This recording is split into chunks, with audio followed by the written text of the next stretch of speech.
May not be the most celebrated band to rise out of the infamous Norwegian black metal scene, but they are by far the most feared and controversial. With their abrasive sound, chaotic live shows, and well-publicized criminal convictions, Gorgoroth have spread their message of fear and hate across the world. At the center of this storm of controversy is Gaahl, Gorgoroth's lead vocalist and arguably the most despised man in Norway. In 2005, Gaahl was charged with torture-like violence and served 9 months in prison, his second incarceration for violent acts. The court claims he tortured his victim for 6 hours while collecting his blood into a cup, and threatened to make him drink it. In January of 2007, when he was ready for release, photographer Peter Best took us to Gaahl's hometown in Norway to get to know the guy Terrorizer magazine calls the most evil man alive. I'm Ivar Berglund, welcome to Norway.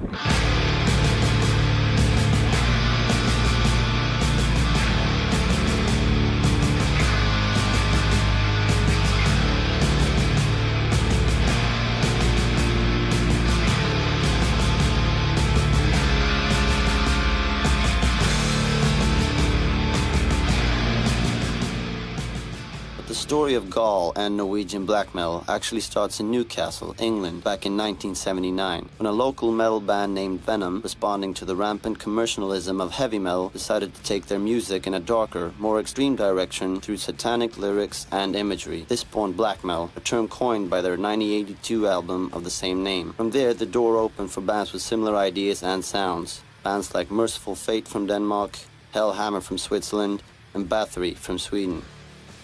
At the end of the 80s, a second wave of black metal surfaced in Norway. Bands like Darkthrone, Emperor, Immortal, and Mayhem perfected the black metal sound, taking the music's lyrics and stage imagery to even darker extremes.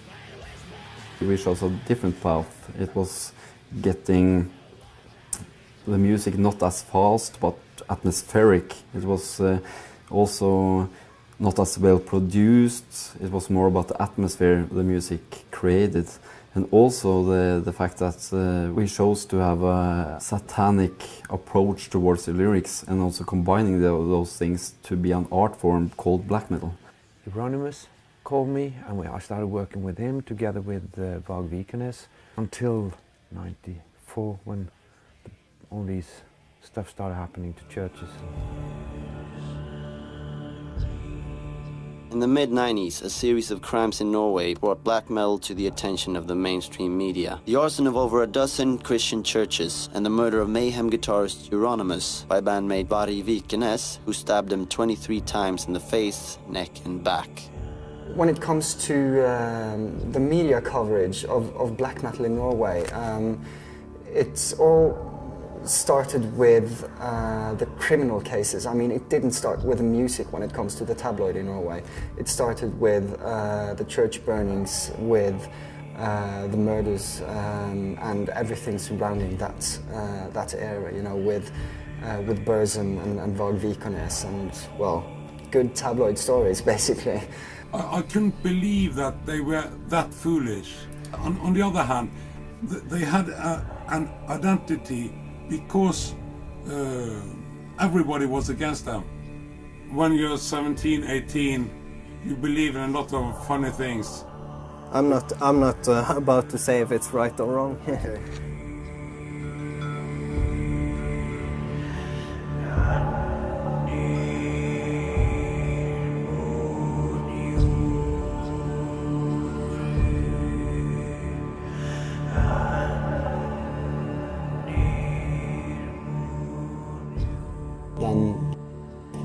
music. And I think most of the bands today are centered around the music. But of course you have bands like Gorgoroth who have the ideology still very much intact within the band, the satanic ideology.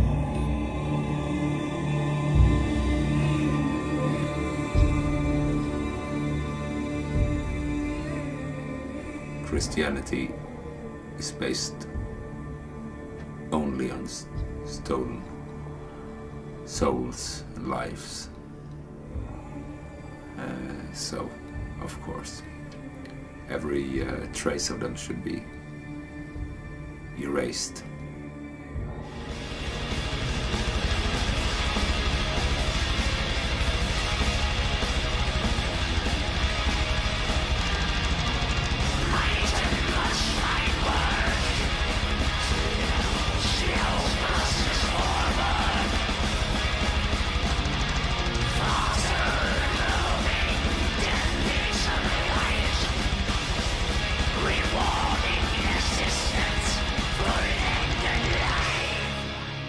Gorgoroth basically means terror.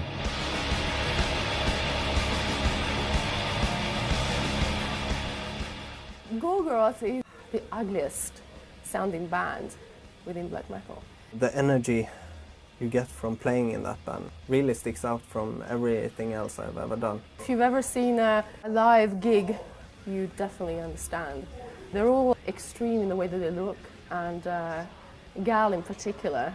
The whole makeup and spikes and flames and all of that is about putting faces to the music, really, and enhancing the things we are trying to express. But when we present things to an audience, it's a message that's important. It's not the music. Gorgoroth is now 3 individuals, being Infernus, me and Gaahl, and everybody is very egocentric. It's a group of strong personalities. But everything leads back to our main agenda. It's spreading the word of Satan, or Satanism in itself. Well, to put it like this, we demand something from the listener. The band is spreading fear and use that fear to actually create a change and also get our ideas across. There is one band that still is covered in the old-fashioned tabloid Norwegian black metal kind of way, and that's Gorgoroth. Of course, the media are always like to focusing at things that scares people. All genres, all music genres grow when there's controversy involved. And I also believe that Gorgoroth like to flirt with the way that they're portrayed by the media. They serve a lot of things to the media in a way that makes it highly usable. It's very few people or bands around with a satanic message, you know? So it's all about the music, it's about the blast beats, it's about how high the vocalists scream or whatever. We are not about that. We are about the message. And like in South America, when you had riots breaking out in Poland, where the tapes of the concert that was filmed was taken by the police.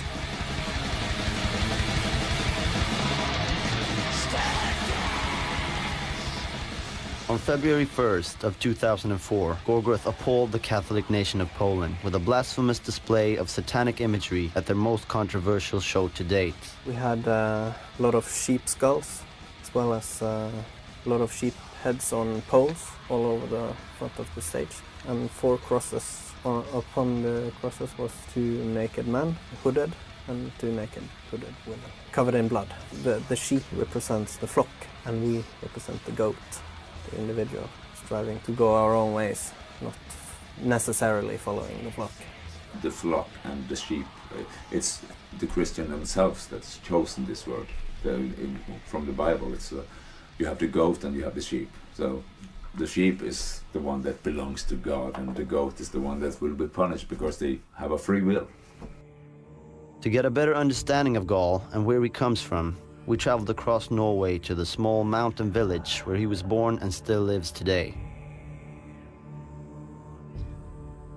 Always been a lot of rumors about Gorgoroth, and always a lot of rumors about Gaahl. Are they true? Well, no, of course. Well, maybe some.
I'm standing outside of Gaahl's house. Everything you see around us is owned by his family and it's been so for generations. We're the first ever journalists to be here, and I'm quite honored, but I'm actually feeling quite scared.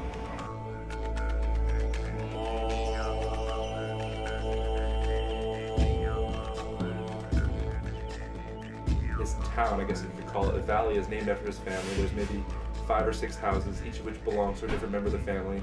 No other houses as far as the eye can see in any direction. Closest town's about a 20-minute drive. I mean, the guy lives in complete isolation. No telephone, no nothing. I mean, I had to walk. His brother was the only one who had plumbing in the house, and his brother lived about a mile up the road. So every time I needed to take a shit or anything, I had to walk literally in ankle-high mud because it had been raining for 72 days straight.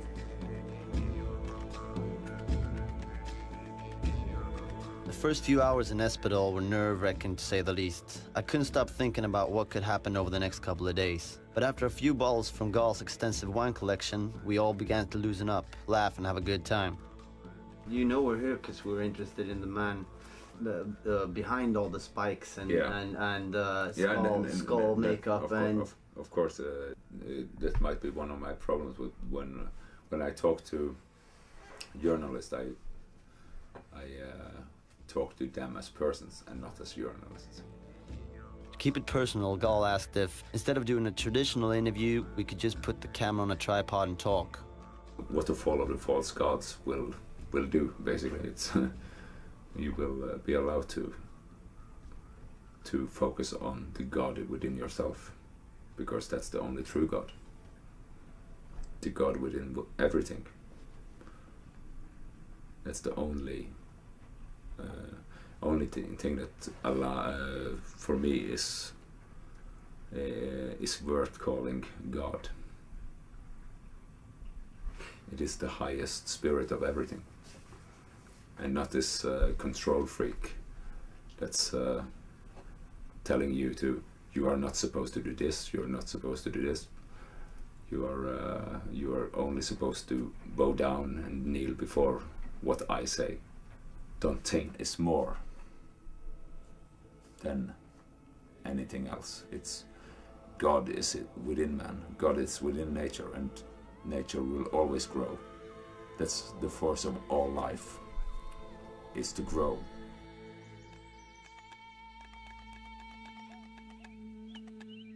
He personally took us all aside and critiqued us on what he thinks we could change about our lives and shit. And it's like he met us a day before, you know what I mean? And the thing that was blowing all of our minds, and we all got together the next day and had these little huddles when he wasn't around to talk about it, was how right on he was. I think everyone was just speaking very freely, and of course the wine was flowing, and I think we all saw a special side to Gaahl. There are many sides to him. Like, I think there's many sides to every human being. And of course, you know, we can all be a little evil sometimes. Character that he is scares people. How direct he is about what he believes in. One single word me and Gaahl never will forget, and that's honest. The word honest. This guy that has a reputation of being a badass and a Satanist and all sorts of other things, the rednecks out there want to challenge him or fuck with him, just like it would be in the States growing up if you were one of these kind of guys. So I think he gets, people will mess with him a little bit, and when he, as he says, when someone crosses my borders or, you know, steps on his foot, so to speak, that he teaches them a lesson. You know, we were walking down the road one day and he showed me this little building, and he's like, that's my schoolhouse. He's like, yeah, I went to, between kindergarten and 18 years of age, I went to school there, and it was just me and one other kid. I was like, for 18 years you only went to school with one other person? And he was like, yeah, and that kid lived like 45 minutes away. So when school was done, he had to get on a car or a bus to go home. Like, I never got to, you know, hang out with him. Skål for having a excellent time. One of a kind. One of a kind.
I don't think of myself as someone who can paint.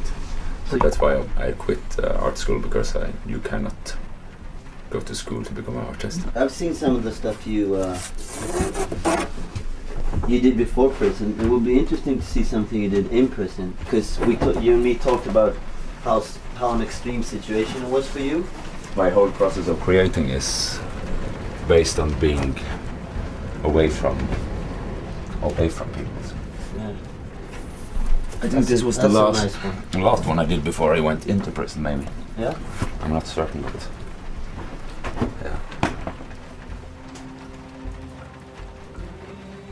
Gaahl rarely shows anyone his paintings. He doesn't sell them, and he hasn't shown them publicly since 1993. So after days of asking, he finally let us take a look. I had an exhibition in '93, and then I got just wrote completely ridiculous prices, way overpriced, of course, because I didn't want to sell them. And there were this person that wanted to buy it anyway, and I said, of course, that no, I've already sold it. So he didn't get it, so I've hidden them away since then.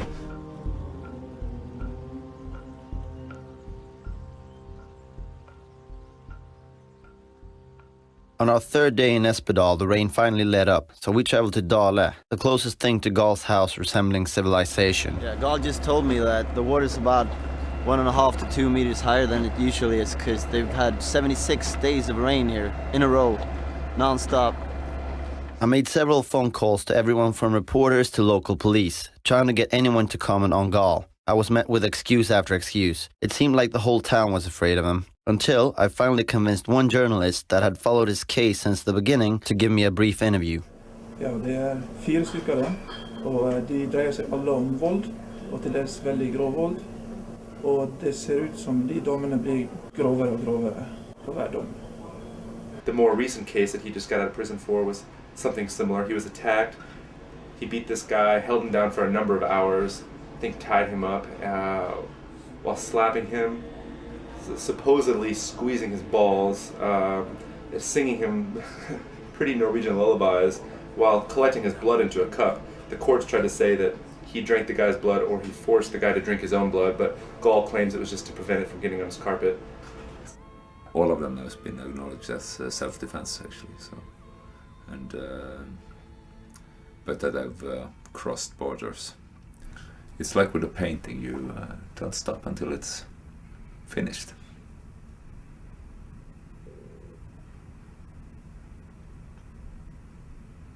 And do you think your punishment methods have been effective? Of course, these people aren't going to attack you again, but do you think you removed the sickness from their mind that would allow them to do this in the first place? Or do you think you just perpetuated it? Let's put it this way: if they were of bad seed, they wouldn't spread it. Det är slag och spark och i några av sakerna så har det pågått i timesvis enligt de domarna som föreligger. Och väldigt grovt, och folk har varit skadade över väldigt lång tid, sykemeldt i flera år. Slagit ned sina offer och sedan fortsatt misshandlingen medan de är ute av stand till att försvara sig. I flera timmar i någon av de tillfällena. Det står i det. Just by saying no to someone, punish them enough. And someone you probably need to cut to small pieces and sew back together.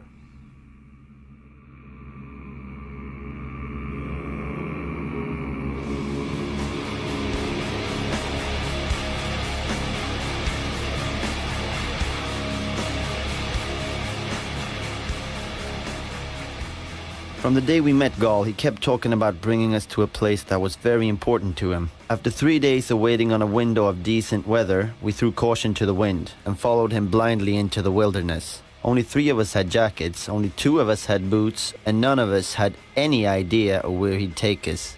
Up there it's this waterfall I was talking Yeah, about. will we get across the river? But I don't think so. But maybe we can walk up there and walk around. Okay. Yeah, let's do that. That's quite a long journey. Let's see how long we make it.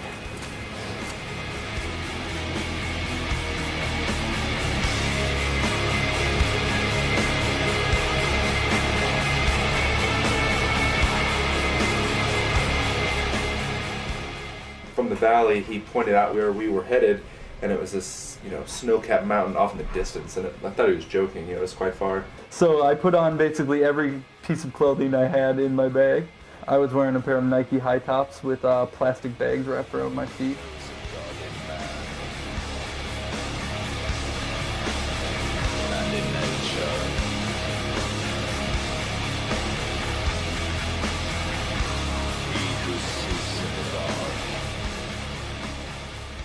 I become what never fails, following the footsteps behind me.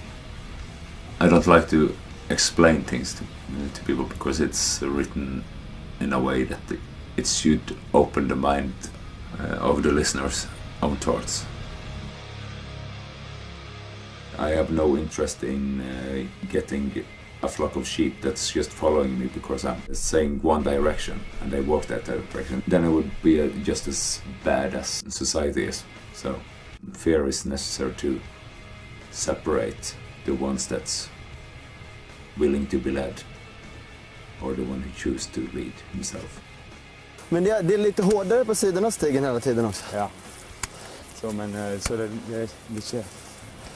There's so many of this sheep character that's drawn towards it as fans. There's so many lowlifes among the crowd. There's so many just there for the music and nothing else. You don't perform black metal if you're not a warrior. Black metal is a war against what everyone knows. Ska vi ända upp dit? Ja. Fortsätta så vi får fånga ljuset.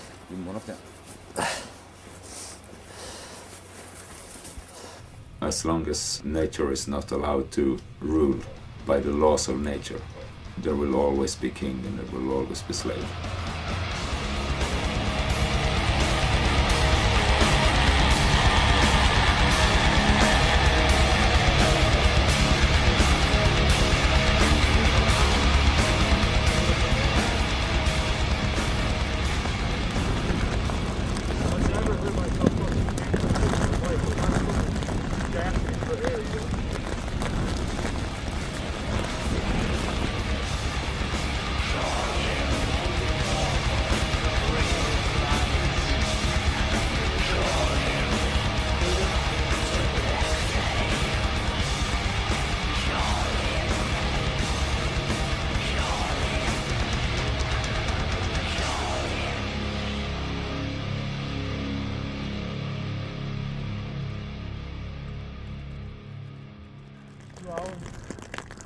these elevations, my lungs are just fucking giving out.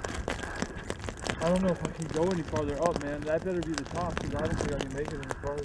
And at this point, I just fucking went into a panic, and I was just like, you know, this is fucking stupid. I don't know. You won't even really tell us where you're bringing us, or why you're bringing us, or what this is about, you know. Like, and I, you know, at a point, I was just like, I don't care what the fuck is at the top of the mountain. You know what I mean? Like, I don't, you know, it makes no difference to me. We're gonna jeopardize this whole entire project for some stupid fucking nature walk. This is about heavy metal. You know, this is about a band. This isn't Field and Stream magazine. Even when I stand still, I can't catch my breath right now.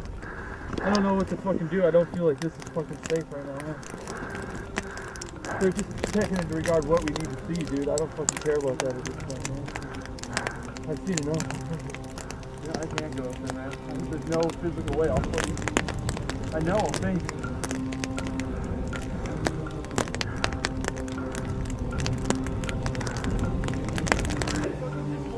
Fucking 2 seconds. Yeah, man. This is fucking pissing me off.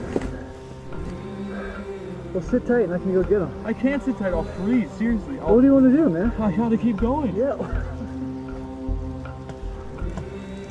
And I know, but the way down, even, I mean, we're putting ourselves in much jeopardy right now with this whole project. This up here, you know. Like, I know that you thought that this is a necessary shot, but this camera isn't gonna work much longer. Well, there's no choice at this point. Well, I know. We're at his grandparents' house. They built this themselves. As you can see, there's no trees up here, so they've been carrying on up here.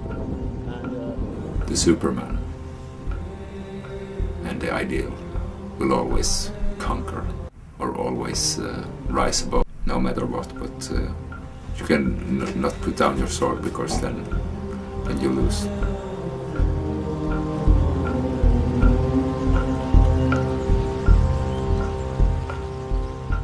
So do you get frustrated being a lone wolf, or do you like it?